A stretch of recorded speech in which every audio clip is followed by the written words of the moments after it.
She apologized to the girl who destroyed her science project. She thanked the boy who spread rumors about her. She smiled at the teacher who ignored her raised hand for an entire semester. And 40 years later, Maya is still apologizing, still thanking people who hurt her, still smiling when she wants to scream, still convinced that her worth depends on how little space she takes up, how agreeable she can be, how invisible she can make her own needs. If you have ever said sorry when someone stepped on your foot, this story is about you. This is about the hidden cost of learning too early that love must be earned, that safety comes from pleasing, and that your feelings are less important than everyone else's comfort. This is the story of a wound that never healed because no one ever saw it bleeding.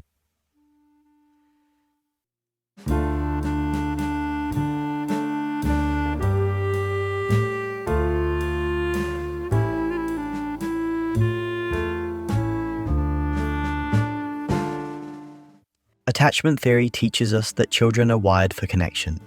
Their developing brains depend on emotional responsiveness. When a baby cries and a parent responds with warmth, neural pathways form that teach the child they are safe, worthy, and valuable. But when a child reaches out and meets only emptiness, their brain adapts to a different reality. Needs are dangerous, vulnerability leads to nothing. Love must be carefully negotiated. Maya's parents were not cruel. They fed her, clothed her, and made sure she attended school.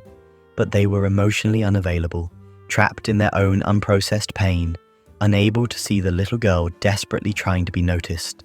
Her mother, depressed and disconnected, moved through days on autopilot.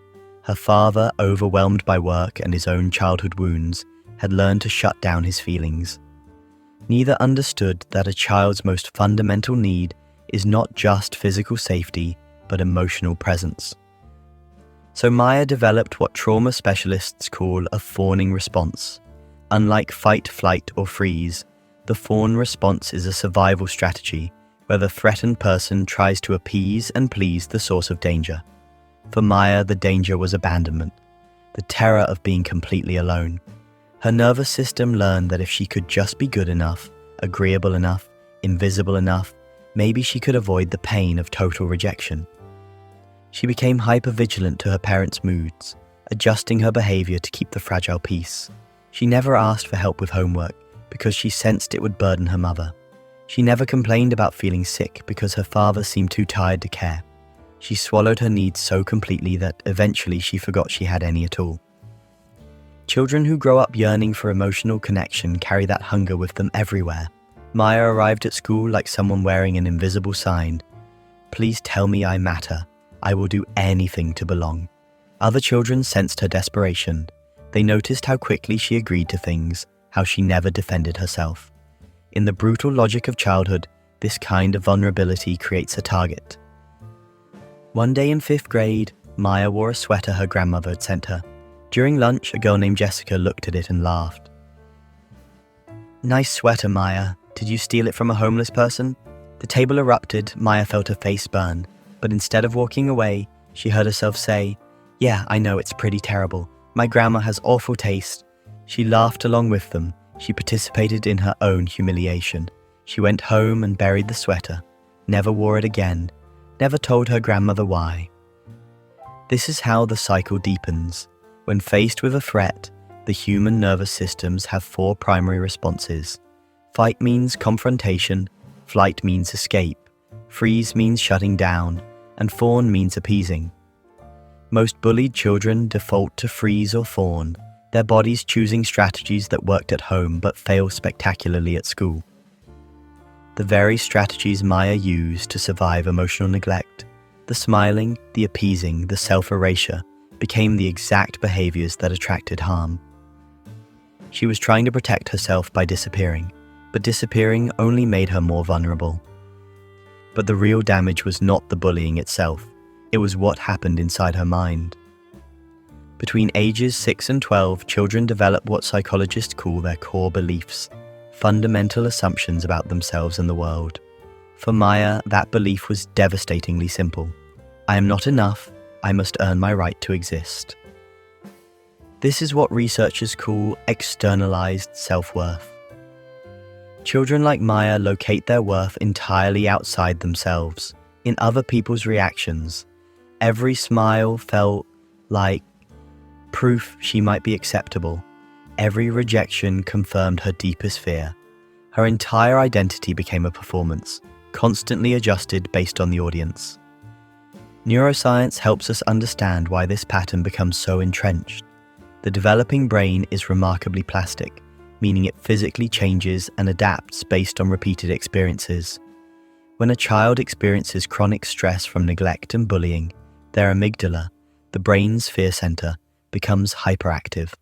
Meanwhile, the prefrontal cortex, responsible for emotional regulation and self-reflection, develops more slowly. The result is a nervous system wired for vigilance rather than calm, for anxiety rather than confidence. Dr. Martin Seligman's research on learned helplessness demonstrates another crucial piece. When humans are repeatedly subjected to negative experiences they cannot control or escape, they eventually stop trying to change their circumstances. Their brains learn a devastating lesson. Effort is futile, resistance is pointless, acceptance is the only option. Maya tried defending herself once in 4th grade. When a group of girls laughed at her during lunch, she found the courage to ask them to stop. They laughed harder. Her teacher, overwhelmed and distracted, told everyone to quiet down without addressing what happened. Maya learned in that moment what her brain had been suspecting all along. Speaking up changes nothing. Silence is safer. Compliance is survival. This learned helplessness does not just affect how children respond to bullying. It also impacts their overall well-being. It shapes their entire approach to life. They stop advocating for themselves in any context. They accept poor treatment because it feels familiar. They grow into adults who struggle to recognize they even have the right to say no. And perhaps most tragically, Maya internalized the cruelty. The voices of her bullies became her own inner voice. When she looked in the mirror, she heard their words. When she made a mistake, she heard their laughter. The external abuse became self-abuse, a loop of shame and self-criticism that continued long after the bullying stopped. Let me say that again. The external abuse became self-abuse. You did not need bullies anymore. You became your own bully. And here is the part that no one talks about. These patterns persist beyond childhood. They follow you into adulthood, wearing different masks but carrying the same wound. Watch for the child who apologizes constantly, even for things that are not their fault.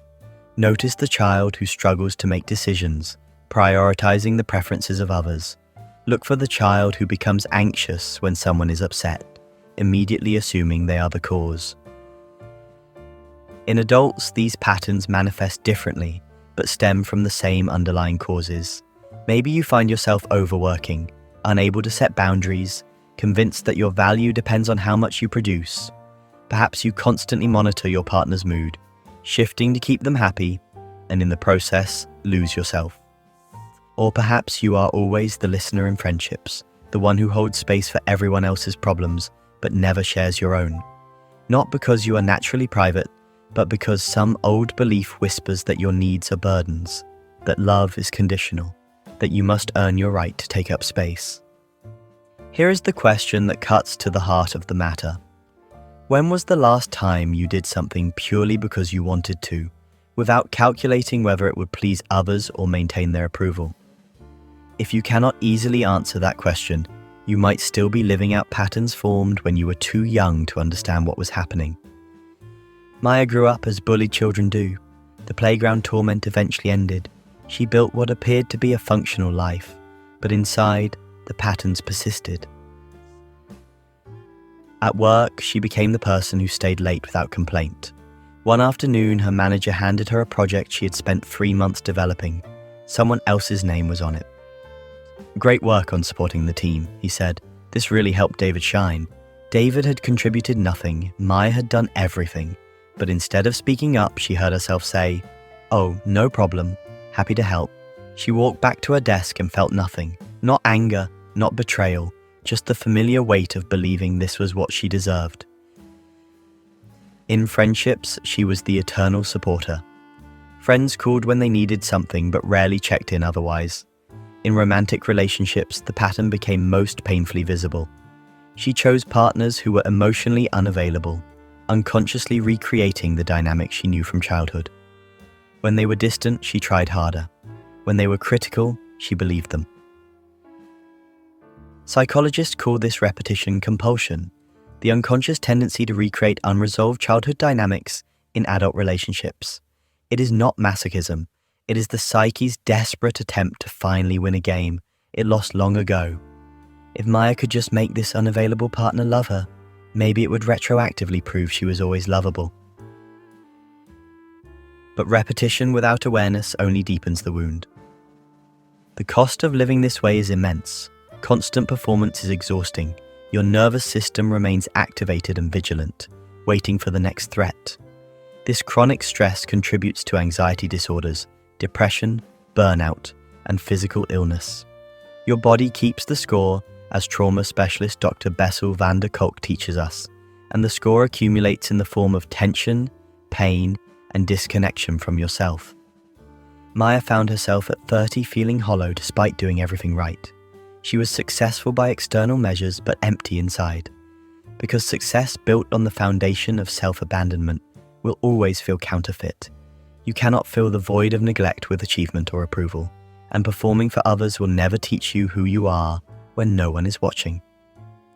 The shift occurred when Maya stopped trying to fix herself and began to see what actually needed healing. For Maya, it happened during a panic attack at work. Her body finally said what her mind had been denying. This is not sustainable. Something has to change.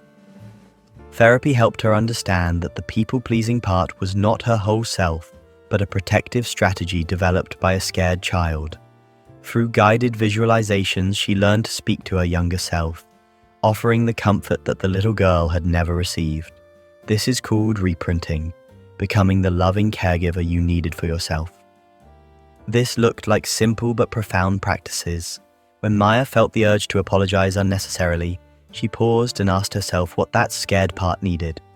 She learned to place her hand on her heart and breathe, telling that young part, "You are safe now. You do not have to earn love anymore." She practiced setting boundaries. The first time she said no to her manager about weekend work, her hands shook. Her heart raced. Every part of her screamed that she was about to be punished, abandoned, rejected, but she said it anyway. "I cannot work this weekend. I have plans." Her manager looked surprised but said, "Okay, no problem." That was it. No explosion, no punishment. The world did not end, and Maya gathered evidence against her core belief. Maybe she could exist without constant performance. Maybe people could accept her as she was. Self-compassion became another essential tool.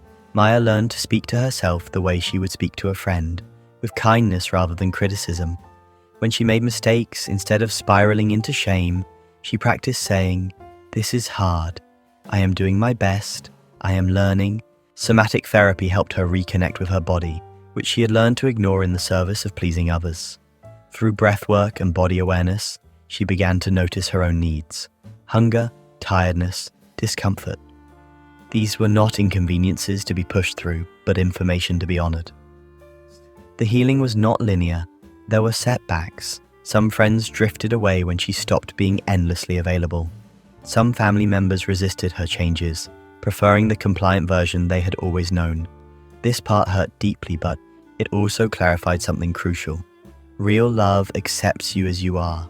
Conditional approval was never love at all. If you are still watching, I want to share something about what healing actually looks like. Years into her healing, Maya discovered something unexpected. The very sensitivity that made her vulnerable as a child became a profound gift in her healed adulthood. Because she knew what loneliness felt like, she could recognize it in others with extraordinary accuracy. Because she understood the desperation of feeling unseen, she had developed the capacity to truly see people. Her empathy, once a survival mechanism that depleted her, had transformed into genuine compassion rooted in self-respect. She could hold space for others without losing her own identity. She learned the difference between kindness and self-abandonment. One evening, a friend called asking for help moving. In the past, Maya would have said yes immediately, cancelling her own plans, exhausting herself to prove her worth. This time she paused. "I cannot help you move," she said. I have plans this weekend. What plan? Her friend asked. Maya took a breath. Rest, I have plans to rest. There was silence on the line. Then her friend laughed, not mockingly, but warmly. Good for you, I will find someone else. They were still friends. The relationship survived her boundary, and Maya learned something revolutionary. The people who truly care about you do not need you to disappear in order to love you. This is the paradox of healing. The scars do not disappear. Maya still sometimes catches herself apologizing unnecessarily or monitoring someone's mood. But now she notices it happening. She has awareness, and awareness creates choice. She learned that authenticity is not about being perfect or always confident. It is about being real, showing up as you actually are rather than as you think others need you to be. It is about letting people see your uncertainty, your boundaries, your full humanity. Maya's story does not end with her becoming fearless or completely healed. It ends with her becoming free to disappoint people without catastrophizing, free to take up space without guilt, free to be imperfect and still fundamentally okay. The bullied child still lives inside her, but now she is not running the show. Now there is an adult self who can hold her, comfort her, and remind her that she survived, that she is worthy, that she always was. If you recognize yourself in this story, I want you to know something. The way you learned to survive was brilliant. Fawning, pleasing, and becoming small, these were sophisticated strategies your young brain developed to navigate impossible circumstances. You were not weak, you were adaptive. You were not broken, you were surviving. But what saved you then might be limiting you now, and you have permission to let it go. Here is the truth nobody tells you about people-pleasing. You are not people-pleasing. You are people surviving, and there is a difference. Healing resources exist. Therapists who specialize in childhood trauma and attachment wounds can guide you through this territory. Support groups and communities of others who understand can remind you that you are not alone. The path from performance to authenticity is not quick or easy, but it is possible. You can learn to trust yourself. You can develop an internal sense of worth that does not depend on others' approval. And here is the truth that matters most. You were always worthy. The neglect was never about your value. The bullying was never proof of your inadequacy. You were a child who needed love and did not receive it. That is a tragedy, but it is not an indictment of who you are.